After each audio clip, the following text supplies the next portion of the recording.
হর হর মহাদেব। নমস্কার প্রিয় দর্শক বন্ধুগণ, বিপদের আশঙ্কা রয়েছে বৃশ্চিক রাশির জাতক জাতিকাদের জীবনে। আগামীকাল থেকে অর্থাৎ 30 তারিখ থেকে শুরু করবে, সময়কাল চলবে আগামী মার্চ মাসের 15 তারিখ বলা যেতে পারে। এই যে সময়কাল হতে চলেছে অত্যন্ত গুরুত্বপূর্ণ। বৃশ্চিক রাশির সাপেক্ষে বর্তমানে যে গ্রহের উপস্থিতি বা গোচর পরিবর্তনের প্রভাব রয়েছে, ইতিমধ্যে আপনার রাশির ঠিক চতুর্থ ঘরে কিন্তু বুধ, শুক্র, সূর্য, রাহুর মতো গ্রহের উপস্থিতি, তারপর আগামীকাল মঙ্গল পরিবর্তন করে আপনার ঠিক সেই চতুর্থ ঘরে প্রবেশ করে যাবে। আর আপনার পঞ্চমেতে রয়েছে শনি, বৃহস্পতি রয়েছে একবারে অষ্টম ঘরে। বেশ কিছু জায়গায় আপনাকে জন্য সতর্কতা থাকছেই। দেখুন, গোচর অনুপাতে যা ফল ঘটার সেটাই কিন্তু ঘটবে বা আলোচনা করব আমরা আজকের ভিডিওতে। আপনার জন্মছক কেমন সেটা জানা নেই, সেখানে যদি মঙ্গল ভালো থাকে, সূর্য, রাহু এরা যদি ভালো প্লেসমেন্ট নিয়ে থাকে, বৃহস্পতি ভালো থাকে, তাহলে নিশ্চিত আপনি অনেকটা ভালো ফল প্রাপ্তি করতে পারবেন। আদারওয়াইজ কিছুটা নেগেটিভিটি বজায় থাকবে। তো সবটা আপনাকে জানতে হবে, বুঝতে হবে, তাহলে আপনি ভালো করে বুঝবেন। তো আমরা এক এক করে ডিটেলসে আলোচনা করব। আপনি যদি অবশ্যই বৃশ্চিক রাশির জাতক জাতিকা হয়েছেন, ভিডিওতে একটা লাইক করুন, কমেন্ট করবেন। হর হর মহাদেব। তো চলুন আলোচনার পর্বে যাওয়া যাক। দীর্ঘদিন ধরে যারা একটু মানসিক চাপ, টেনশন এরকম কিছু পরিস্থিতির মধ্যে দিয়ে যাচ্ছিলেন, তাদের কিন্তু অনেকটা পরিবর্তন হয়েছে। তবে মঙ্গল হচ্ছে আপনার রাশি অধিপতি, সেই মুহূর্তে রাহুর সাথে এবং সূর্যের সাথে কানেকশন করবে ঠিক চতুর্থ ঘরে। তাই আপনাকে বলবো অবশ্যই আপনি নিজের স্বাস্থ্য সম্পর্কিত ব্যাপারে একটু খেয়াল রাখুন। স্বাস্থ্যে কিছুটা হানি হতে পারে। হানি মানে শরীর খারাপ, কিংবা মাথা ঘোরানো, চোখের সমস্যা, ছোটোখাটো কেটে যাওয়া, এই ব্যাপারগুলো কিন্তু হতে পারে। রক্তপাতের ছোটোখাটো ইস্যু থেকে যাচ্ছে, তাই ধ্যান রাখবেন। তবে আপনার সাহস এবং কনফিডেন্সের জোরে কিন্তু আপনি অনেক ক্ষেত্রে সাফল্য লাভ করেছেন এবং আগামী সময়গুলোতেও করতে পারবেন। মঙ্গল উচ্চ অবস্থায় ছিল, মঙ্গল এবারে রাশি পরিবর্তন করবে। তো তৃতীয় ঘরে কিন্তু আপনি অবশ্যই অনেকটা ভালো রেজাল্টও পেয়েছেন। ইতিমধ্যে অবশ্যই জানাবেন কমেন্ট করে। আর বৃহস্পতি অষ্টমে রয়েছে, আপনার হেলথের দিকটা কিন্তু অবশ্যই জন্য খেয়াল রাখতেই হবে। যারা প্রপার্টি নিয়ে ডিলিংস করেন, অবশ্যই প্রপার্টির জায়গায় আপনারা অবশ্যই মনোযোগ রাখবেন, বুঝে চলবেন, তাহলে কিন্তু ভালো হবে। যারা অনলাইন কোনো ব্যবসা করেন, তাহলে বলবো অনলাইন কাজকর্মের জায়গায় বেশ ভালো এবং পজিটিভ পরিবর্তন লক্ষ্য করা যাবে। আপনারা সেখানে মনোনিবেশ করতে পারেন। যারা ব্যবসা দীর্ঘদিন ধরে করবেন ভাবছেন, কিন্তু ব্যবসাটা শুরু হয়নি, আপনারা এবারে ব্যবসার দিকে মনোনিবেশ বাড়াতে পারেন, তাহলে কিন্তু ব্যবসাপাতিতে ভালো পরিবর্তন আসবে। সন্তানের ব্যাপারে বিশেষ খেয়াল রাখুন, সন্তানের পড়ালেখার ব্যাপারে ধ্যান রাখুন।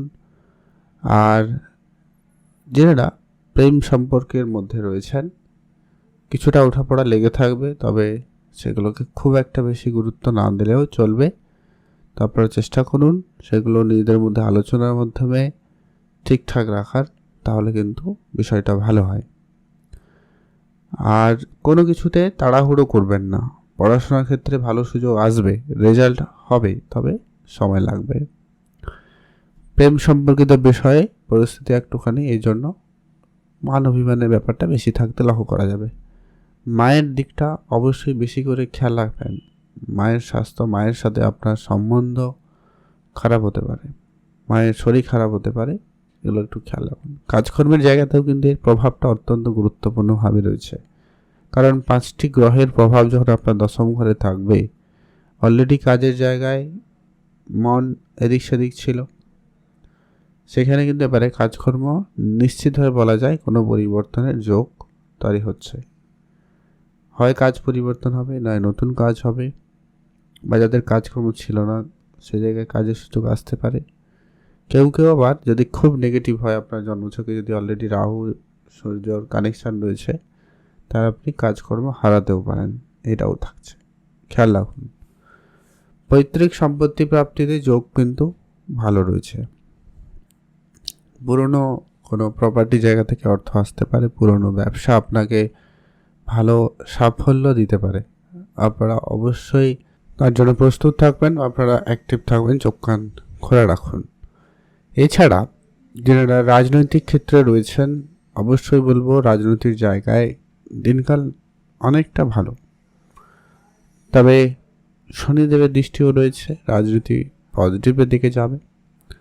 তবে ডমিনেটিং নেচার থাকবে বা অনেক গোপন শত্রু আপনার পিঠ পিছে নাম খারাপ করার চেষ্টা করতে পারে। তাই আপনাকে অবশ্যই আপনার চারপাশের লোকজনদের নজর রাখতে হবে। এই সময়কাল আপনার জন্য যেমন উন্নতি নিয়ে আসবে, তেমন কিন্তু বেশ কিছু কাছের মানুষদেরকে চিনিয়ে দিতে পারে, এমন পরিস্থিতি লক্ষ্য করবেন। যারা লোন করার জন্য বহুদিন ধরে চেষ্টা করছেন, লোন কিন্তু হয়ে যেতে পারে এবং সেটা লোনের পরিমাণ বাড়তে পারে, এমনটা রয়েছে। যারা ব্যবসাকে বিদেশে নিয়ে যাবেন ভাবছেন, ব্যবসা বিদেশে যেতে পারে, বিদেশ নিয়ে যাওয়ার সম্ভাবনা ভালো থাকবে। যদি ফ্যামিলি কোনো বিজনেস হয় তাহলে তো সেটা অনেকটা ভালো যেমন দিক রয়েছে, তেমনটা কিন্তু নেগেটিভও হতে পারে। যেহেতু গ্রহণযোগের একটা প্রভাব তো থাকছেই, সেই সঙ্গে সঙ্গে মঙ্গল রাহুর যে কানেকশান হবে, যেটা কিন্তু অনেকটা নেগেটিভ রেজাল্ট দিয়ে থাকে, তো সেটা একটু আপনাকে খেয়াল রাখতে হবে। আর আপনারা যারা অনেক দিন ধরে কোনো শারীরিক সমস্যায় রয়েছেন, তাদের স্বাস্থ্যের ক্ষেত্রে কিছু পরিবর্তন হবে। দীর্ঘদিনের কোনো সমস্যা, তার ক্ষেত্রে কিছু পরিবর্তন হওয়ার সম্ভাবনা থাকবে। এছাড়া যারা বিবাহের জন্য যোগাযোগ করছেন, কথাবার্তা বলছেন, তাদের ক্ষেত্রে বলবো ধৈর্য রাখুন। এই সময়কালে কোনোভাবে তাড়াহুড়ো করা যাবে না, বা বিবাহের ক্ষেত্রে কোনো বড় সিদ্ধান্ত নেওয়া থেকে বিরত থাকুন। বিবাহিত জীবন এই মুহূর্তে কিছুটা ভুল বুঝাবুঝি, ঝগড়াঝাটি, অশান্তির মধ্যে দিয়ে যেতে পারে, তো খেয়াল রাখুন। একটু নিজেদের মধ্যে আন্ডারস্ট্যান্ডিং লেভেলটা ভালো রাখার চেষ্টা করুন আগে থেকে, তাহলে কিন্তু খুবই ভালো হবে। অর্থ সঞ্চয়ের জন্য আপনি কিছু নতুন উপায় অবলম্বন করতে পারেন, কিছু জায়গায় ইনভেস্টমেন্ট করতে পারেন, যে সেফ জায়গা। মোট কথা, আপনি আপনার হাতে টাকা রাখবেন না, ওটা কিন্তু খরচ হয়ে যেতে পারে অনেক বেশি, তাই খেয়াল রাখুন।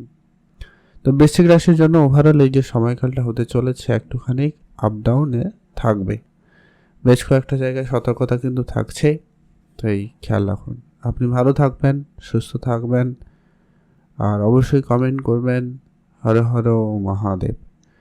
উপাচার হিসাবে কিছু কাজ অবশ্যই করুন, যাতে কিন্তু অনেকটা ভালো ফল পাবেন। সেটা হচ্ছে হনুমানজির পুজো করবেন অবশ্যই, আর কিছু লাল রঙের বস্ত্র বা গুড়ের মিষ্টি এরকম কিছু দান করতে পারেন, তাহলে কিন্তু অনেকটা ভালো ফল আপনি পাবেন। ভালো থাকবেন, সুস্থ থাকবেন।